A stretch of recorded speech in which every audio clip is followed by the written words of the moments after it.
another race review with me, Corey.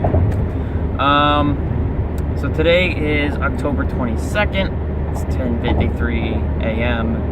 I am on my way home from Haddonfield. I'm currently on 95, passing through Philadelphia. And so I ran the Jonas Cattell 10 miler. So a little backstory.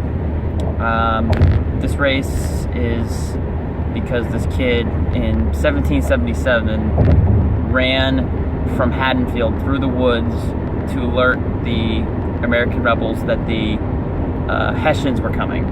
And they had like 1,200 men or something like that. I'll get into the numbers in a second.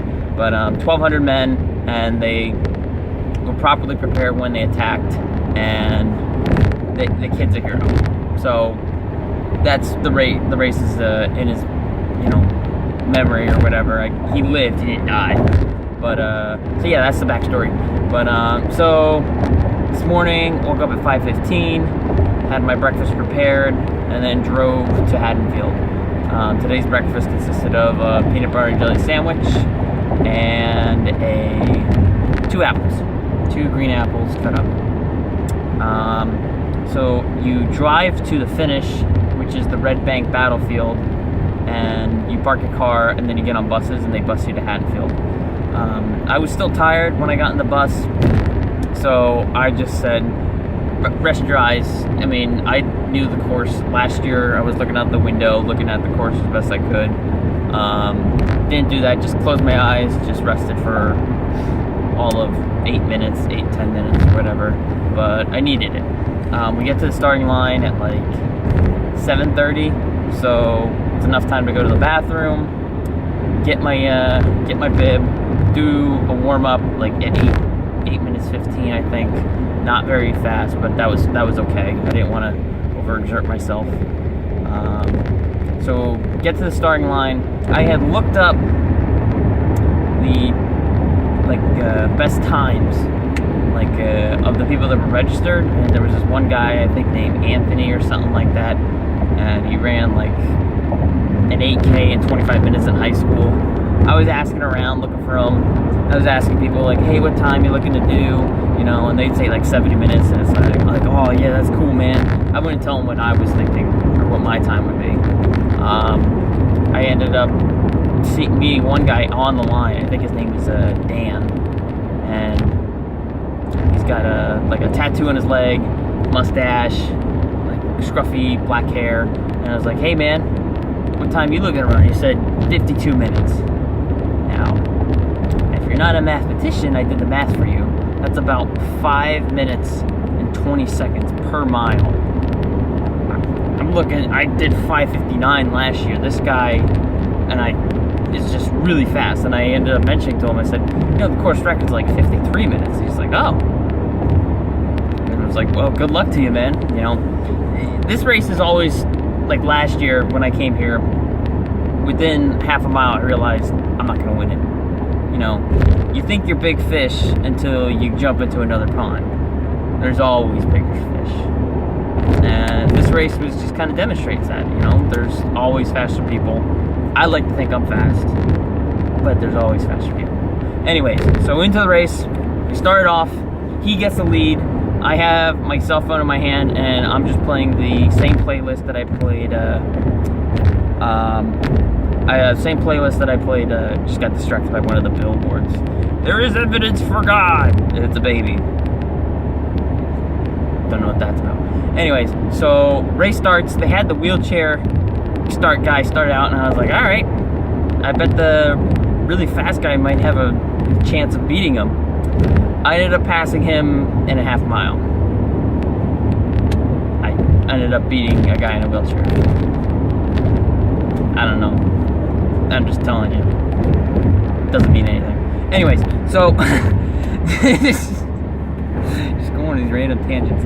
Anyways, so race starts out. He gets the lead. I have my phone playing music, and I was like, he mentioned it, like, because he's real close to me, just for a little bit. And I said, yeah, you got to play this the whole way. So, and then there's this kid that went in front of me. I think this kid may have been like 18 years old. He was young, and he had like compression shorts, that was it. Like compression shorts, like our shorts, and then like a white race t-shirt. So he gets in front of me, and I think, all right, this guy is pretty good. But I noticed his form was a little different. I mean, it from afar it looks okay, but when you're right behind him, I was noticing how his feet landed, and I thought that looks a little inefficient. So the first mile we run through at, I actually wrote my splits down so I don't have to go through my watch and like anymore. We go through at 5:28, and I notice he slows down and I slowed down behind him. So I'm thinking, okay, maybe this guy isn't as fast as he thinks he is. And so I stick behind him, and then we're about maybe like 1.7 in, and we're passing by this like 7-Eleven or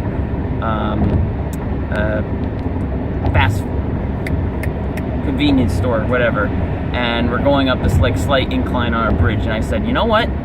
If the guy passes you, he passes you. So what? Then you got third place locked up probably. You might as well shoot for second. It was just the same thought process with Quadzilla. You know, take a shot. If you don't get it, you don't get it. Why not try it? So I'm just flying, and we go through the second mile. I'm in second place, and I never saw the kid again. Once I passed him, I just kind of kept the lead on him. Second mile we go through at 5:40. Third mile we go through at 5:39, and then 5:38 is the fourth mile, and that's when we went right underneath the overpass. And going under that is always kind of interesting, just because it's like it's kind of like a whoosh, you know, like that, matched up. So we do that. I was running on the right side of the road. I was running on a lot more sidewalks than I did last year, because I just remember running in the center of the road. There was a lot more traffic this year, and so I was running on the right side. So I took my first peek back as I crossed over to go on the left side and run along that, because we're coming up on our first turn, and I didn't see the kid anywhere. So I'm thinking, all right, I got that locked up. So our fourth mile, I went through at 22:25. So that was, whew, I'm flying. I mean, I'm counting the extra seconds, just like, because I wanted to break 58. That was the number that I was, no, actually, I'm sorry. I wanted to break 59. You know, that's about 10 seconds per mile. And I'm thinking, yeah, I could do that.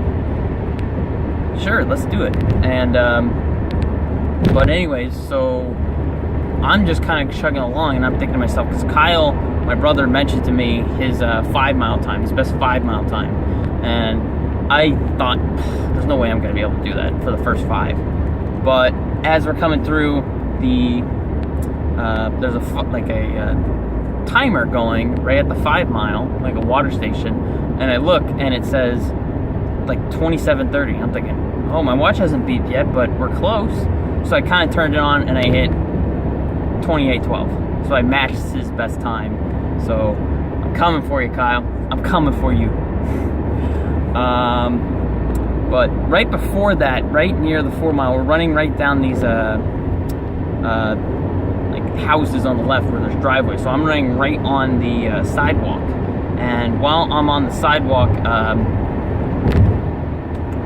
right along the sidewalk, some guy's backing out, and he has his window down, and I'm thinking, we're gonna meet up right at the same time. So I was like, look out,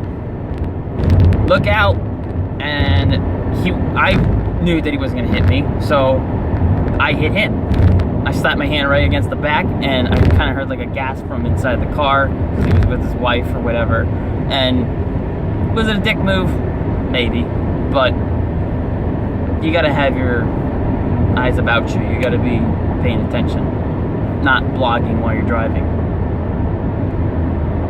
Anyways, so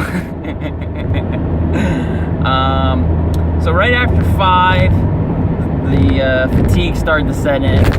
So my 6th mile was 5:47, so that's 34:12, and I was like, all right, just pick it up just a little bit so I can hit my 10K time, and my 10K time was like 35:28, so I don't know what the conversion for that is, but it was still fast. I think it's my best 10K. That's the great thing about this race is if you're kind of fast, you can hit all these different PRs because you're still running like 10 miles. So you could, like, because you're not normally going to go out and run 9 miles as fast as you possibly can. You're not going to normally go out and run 5 miles as fast as you possibly can. Could I run 5 miles faster in 28:12? Yeah, but sometimes it just matches up because I'm going out really fast. That's how I like to run my races. So after 6, the fatigue started to settle in. I kind of thought in my head at the beginning of the race, if I run 10 really fast, then maybe I could turn around and go run a 5K to make a half marathon. But at this point, it's like, screw that. You're tired. Just run your 10. So music's playing, things are just kind of going along, and I'm like, all right, I got like a little bit of a second wind. 7 mile was 40:11, and what is that, 5:59, and 5:57 for mile 8. So I kind of got a little bit of a push, like I just had to dig deep a little bit, but it was still very difficult. Just because you're running 10 miles and you're just kind of out there alone, so there's not really going to push you but yourself.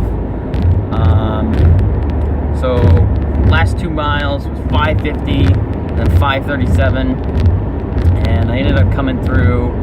Their time was 57:42. My own time was like 57:35. It was just a little longer. It was the same as last year, but that's phenomenal.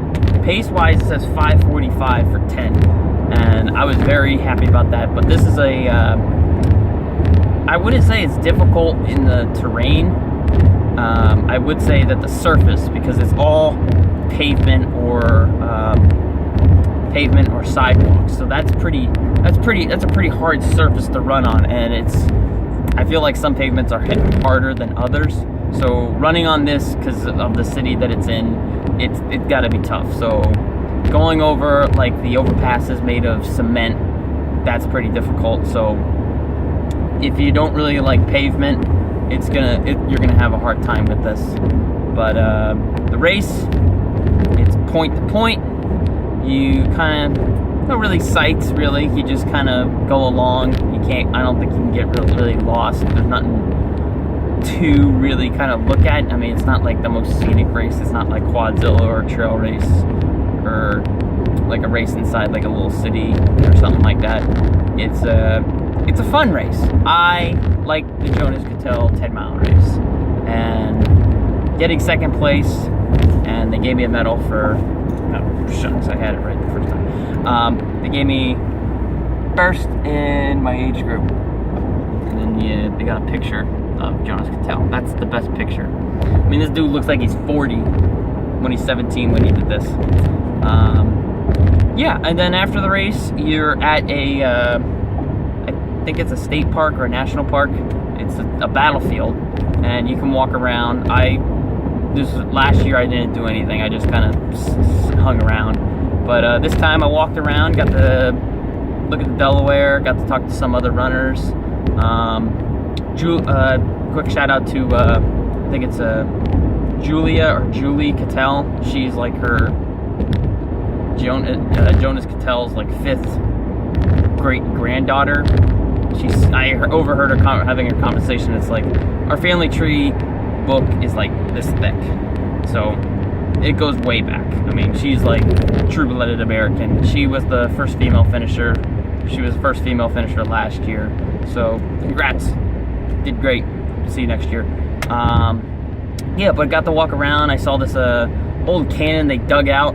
So funny story. The ship sunk, like a British ship. They got the cannon off and they said, let's see if we can shoot this thing. So they shot it, and the cannon blew up, and it killed a bunch of Americans trying to shoot it. So kind of dumb, but they found the remains of it like 2 years ago, and they dug it up, so now it's an exhibit. And I didn't even know that.